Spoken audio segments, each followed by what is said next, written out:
एक तो उस्मा बुखारी साहबा का आया, जी जी उन्होंने कहा जी मरियम नवाज आज के नौजवानों के दिलों की धड़कन बन चुकी हैं और आज की वो मकबूल तरीन लीडर हैं। जी और फिर मरियम नवाज साहबा ने भी इंस्पायरेशन लेके तो फिर अब नेशनल लेवल के बयान देने शुरू कर दिए हैं।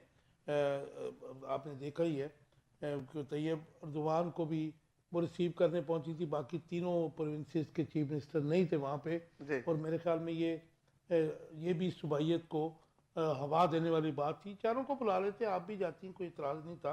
जी और उन्होंने कहा जी इसके अलावा कि जी वो इस वक्त इमरान खान साहब उनके खिलाफ बोलते थे तो आज वो मकाफात अमल का शिकार हैं और आज मरियम नवाज मकबूल तरीन लीडर हैं, जिसके जवाब में जवाब में जो अपोजिशन लीडर हैं पंजाब के अहमद खान बच्चर साहब, जी उन्होंने कहा कि जी मरियम नवाज जो है वो जाली मैंडेट के बलबूते पर आई हुई जाली वजीर आला है। और मरियम नवाज को वैसे भी इमरान फोबिया हो चुका है और प्रोटोकॉल के बगैर बाहर निकल के दिखाएं अवाम इनको छोड़ेंगे नहीं, ऐसा कहना। इन दोनों बयानों के ऊपर तबसरा कर दीजिए। सर, आपने मोहतरमा उज़्मा बुखारी साहबा का नाम लिया, मेरे लिए काबिल एहतराम है। खातून कोई भी हो, हमारी रवायत है, मशरकी लोग हैं, ख़वातीन का एहतराम करते हैं, एहतराम से नाम लेते हैं। बदकिस्मती से इन्हीं का एक बयान मेरे ज़हन में फ़ौरन आ गया जनाब मियाँ नवाज शरीफ के मुतल्लिक़। जब मोहतरमा पीपल्स पार्टी के हवाले से उनकी कसीदा ख्वां थी ना, तो अब मुझे समझ नहीं आ रही कि मैं इनके इस बयान को अहमियत दूं या इनका वो वाला जो बयान था मियाँ नवाज शरीफ साहब के मुतल्लिक़, वो मीडिया पे आम है। मरियम नवाज के बारे में भी था, ये समीउल्लाह के साथ उधर थी ना जी पहले जी पीपल्स जी। पार्टी में। तो इनको तो मैं समझता हूं कि आप इनकी बात को फिर छोड़ ही दे। रहेगी बात जनाब अहमद खान बच्चर साहब, इंफॉर्मेशन मिनिस्टर है पंजाब की जी वो। सर और उनकी जो 3 की कैबिनेट है, kitchen cabinet, she is the main member of that cabinet. Sir पीका लग गया। मैं फिर पंजाबी का एक शेर सुना देना। 9 जम्मे पुट्टे 13, 9 जम्मे पुट्टे 13, वाह नी मासी कह रहा। गुजारिश ये है कि उनका जो उनको उहदों पे नवाजा गया है या जो जिस उहदे पे वो विराजमान है, वो उनके बयान की अहमियत अगर आप कहते हैं उसको डिस्कस करना ज़रूरी है। तो मोहतरमा मरियम नवाज साहबा के मुतल्लिक़ ये बात भी जो है वो कहने वाले कहते हैं कि मोहतरमा जो है उनका एडमिशन नहीं हो रहा था, ज़ाती असर सूख की बिना पर उनका एडमिशन करवाया गया बहैसियत तालिब इल्म। तो अब वो सीएम बात कर रहे हैं, बिल्कुल ये ऐसे थी, लेकिन अब उसका क्या फायदा। सर मैं गुजारिश कर रहा हूं कि जब एक शख्स शराफत मेहर इनके हल्के में मीडिया रिपोर्ट्स के मुताबिक उनसे हारी हुई है वो हारी हुई खातून अब सीएम की सीट पे हैं, विराजमान है। अल्लाह रब्बुल इज्जत उनको मजीद इज्जत दे, इजाफा दे उनकी तौकीर में। बात यह है कि उनकी एबिलिटी अलग चीज है, ओहदे का एहतराम तकद्दुस अलग बात है। अब उस ओहदे पे वो विराजमान है। अच्छा, पर क्या किया जाए? अगर उस्मा बुखारी अब यहाँ पे आप उस पर एतराज करते हैं तो हमने देखा कि इमरान खान की जब गवर्नमेंट तो फेडरल मिनिस्टर जो थी इंफॉर्मेशन की वो फिरदौस आशिकवान थी। मतलब आप देखें ना डिफरेंस कहाँ पे है, क्या फर्क है? सर बदकिस्मती यही है हमारी कौम की कि जो और चौहान साहब पंजाब में थे, आपको याद होगा। जी याद है मुझे सर अच्छी तरह। वो पंजाबी में कहते हैं अकलां वाले भुखे मरण तमूरा खान जलेब। बात सर ये है, पहले भी हम इसी पे बात कर रहे थे, ब्यूरोक्रेसी के वाले से आप फरमा रहे थे कि जो जिस चीज का अहल है, जो जिसका, तो वो जब उस पे नहीं होगा, उस सीट पे उस ओहदे पे नहीं होगा, तो उससे इस तरह की गलतियां मिस्टेक्स और इस तरह के जो है अपनी जाती वफादारी को जो है वो करवाने के, शो करवाने के बयानात और इस तरह के वो दागना, ये हमारी रवायत का हिस्सा है। और ठीक है, अल्लाह रब्बुल इज्जत वक्त के साथ साथ वो सीख जाएंगी। वो हमारी बदकिस्मती है सूबे की और बड़ों के बच्चे सीख रहे हैं हम पे। आप ये जो स्टेटमेंट दी है इन्होंने उस्मा बुखारी साहब ने, जी जी, इस स्टेटमेंट को बाय करती हैं आपके? मतलब she is the most popular leader of Punjab.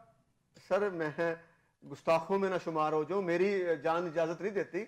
मैं माफी चाहता हूँ, स्टेटमेंट कबूल भी नहीं कर सकता और इससे आगे मजीद मैं जो है।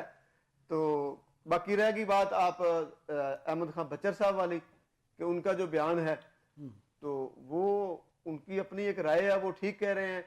वो जितना मर्जी कसीदा कोई कर ले, हकायक जो हैं वो तो हकायक रहते हैं, 2 जमा 2 4 होता है। अच्छा, ये प्रोटोकॉल जो है ये तो उस्मान बुजदार भी जो है एज ए सीएम एंजॉय करता रहा ना जी। सर ये तो हमारी तारीख है, सब ने एंजॉय किया है, किसी पे उंगली उठाना, प्रोटोकॉल के बाहर निकले वो निकले, ये ऐसे ही ये जब अहमद खान बच्चर साहब आ जाएंगे, या कम्युनिस्ट्री वगैरह मिल जाएगी तो ये इनको ये बात भूल जाएगी कि मैंने भी ये कही नहीं है। तो ये फिर ये क्या बात है, ये कौन सी डेमोक्रेसी है कि जो भी हुक्मरान हुकूमत में आता है वो अनरीचेबल क्यों हो जाता है सर अवाम के लिए?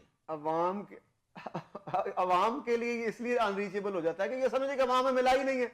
अब मौजूदा जो सेटअप है, वो एक मेरे दोस्त है वो कह रहे हैं जी कि हमने कोशिश की कि हमारी जो बात सुनी जाए, बड़े क्लोज है सेटअप के इस जमात के, तो वो कहते हैं उन्होंने कहा नहीं जी गल नहीं सुननी, ਤੁਸੀਂ ਕਿਹੜਾ ਸਾਨੂੰ को लैके आया साडी को सपोर्ट की को वोट पाए, सानू जेडे लैके आए उत्थे जवाब देना। और जनाब कैप्टन सफदर साहब का बयान मीडिया पे भी मौजूद है इस मुतल्लिक कि जेडे सानू लैके आए उत्थे सलामियां भरनियां आवाम जाए पहाड़ में। तो इस हवाले से सर वो बस ऐसा ही वो है। तो उनकी फैमिली की बात है, हम उस पे क्या डिस्कस करें। सर तो मैं वो मर्द आदमी है, कलंदर आदमी, फकीर आदमी है, मैंने तो उनकी बात की है ना जी। आप कहते हैं, मैं मान लेता हूँ जी। अच्छा, आप मुझे ये बताइए कि पंजाब की हुकूमत जो काम कर रही है, कुछ लोग इसे कहते हैं कि ये ऑप्टिक्स है, ये जो है सारा कॉस्मेटिक्स है। आप समझते हैं कि अवाम इससे कोई मुस्तफ़ीद हो रही है या उनके मसाइल का कोई हल जो है मौजूदा हुकूमत कर रही है, या फिर ये सारे फ़ोटो सेशन ही हैं माजी की तरह, और ये 70-80 की जो सियासत है उसका रिवाइवल है कि मीडिया को इस तरह यूज़ किया जाए। मियाँ साहब भी करते रहे, मोहतरमा बेनज़ीर भुट्टो भी करती रही हैं, तो ये फिर वही रिवाइवल हो गया उसी सियासत का कि आप मीडिया और वसाइल जो हैं सरकारी, इनको इस्तेमाल करके क्या मकबूलियत हासिल हो सकती है किसी भी पॉलिटिकल लीडर को? जी सर ऐसा मुमकिन नहीं है। इस दौर के अंदर आप जो नौमलूद बच्चा है ना सर, उसे अगर आप स्माइल पास करते हैं तो वो स्माइल पास करता है, और वो उसे अगर आप डांटते हैं तो उसकी जो फेस रीडिंग होती है ना, तो मैं ये समझता हूँ जी, मैं ये समझता हूँ मेरी दानिश्त में कौम जो है, आज की जो यूथ है, आज के जो नौजवान हैं, आज के जो बुजुर्ग हैं, ये सारे बाशऊर है, समझदार हैं। वो आपकी बनावटों को भी देख रहे हैं, आपकी हकीकतों को भी पहचानते हैं। वो बनावटों में आपकी वो झांसे में नहीं आएंगे, वो आपकी हकीकतों पे नजर रखते हैं, और अवाम आपको बखूबी पहचान रहे हैं, आपको जान रहे हैं। ऐसी कोई अभी तक कोई प्रोडक्टिविटी, ऐसा कोई जो है वो शानदार किस्म का जिससे कोई पंजाब की अवाम को रिलीफ मिल सके, कोई ऐसा प्रोजेक्ट इनका नहीं आया। बज़ाहिर वो शोर होगा और मीडिया पे जो है वो अपना जैसे इनका होता है रवायती तरीका वो चल रहा है। बदकिस्मती ये है कि मैं वीट जो है, हमारी गंदम जो है, अभी फसल पकने के करीब जा रही है। आज भी बारिश हो रही तो हम डिस्कस कर रहे थे कि ये गंदम के लिए बहुत ज़बरदस्त चीज़ है, सिट्टा बड़ा बनेगा, सेहतमंद बनेगा। गंदम पिछले साल पास्को ने खरीदनी थी, पंजाब की बात कर रहे हैं, तो पंजाब हमारी बहुत बड़ी हिस्सा जो है गंदम पैदा करता है। अभी मैं विजिट करके आया अपने गाँव में, तो वहां से मैंने मालूमात जब इकट्ठी की तो वो कहते हैं जी कि हमने जो 25 एकड़ का जिम्मेदार है उसने सिर्फ 5 से 6 एकड़ गंदम काश्त की है। इस वजह से कि इस दफा तो गवर्नमेंट ने ऐलान ही नहीं किया, परचेज ही नहीं करनी।